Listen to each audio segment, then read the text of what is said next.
मुल्क छोड़कर बाहर नहीं जाऊंगा। इमरान खान ने सारी कयास आराइयां मुस्तरद कर दी। वीडियो लिंक खिताब में कहा कि 9 मई के हमारे खिलाफ मुनज़्ज़म साजिश हुई है, क्योंकि पीडीएम हमारे खिलाफ इलेक्शन नहीं जीत सकती। अब अदलिया पर भी दबाव डाला जा रहा है कि वो कानून पर अमल दरामद ना करवाए। इमरान खान ने मुतालिबा किया कि 9 मई के वाक़यात की आज़ादाना तहकीकात करवाई जाएं।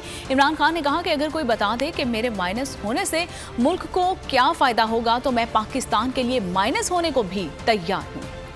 ये मेरा तो घर है, ये मेरा, मैं क्यों कहीं बाहर जाऊंगा? मेरी कौन सी बाहर प्रॉपर्टी रहेगी? मैं तो सब कुछ बेच के अपने मुल्क में ले आया। एक मुनज़्ज़म प्रोपेगेंडा चल रहा है। ये एक मुनज़्ज़म साजिश थी और ये साजिश प्लान करके तहरीक इंसाफ को खत्म करने की साजिश थी। सबको डर लग गया था, पीडीएम की सारी पार्टीज को पता था कि ये जो भी हो जाए ये अब तहरीक इंसाफ को इलेक्शन में नहीं हरा सकते। कोई मुल्क के अंदर कानून नहीं काम कर रहा, हमें सिर्फ उम्मीद अदलिया से है। और अदलिया के ऊपर इतना प्रेशर डाला हुआ है इन्होंने, जजेस के ऊपर जो प्रेशर डाला हुआ है, किसी तरह हमें रिलीफ ना मिले। इसके ऊपर जिस तरह सारी दुनिया में एक इंडिपेंडेंट इन्वेस्टिगेशन होती है, हम सिर्फ चाह रहे हैं कि इंडिपेंडेंट इन्वेस्टिगेशन की जाए। अगर तो मुझे कोई ये बता दे, -1 कर दे इमरान खान को, इससे पाकिस्तान का ये फायदा है, वो भी मुझे बता दे, मैं -1 होने के लिए।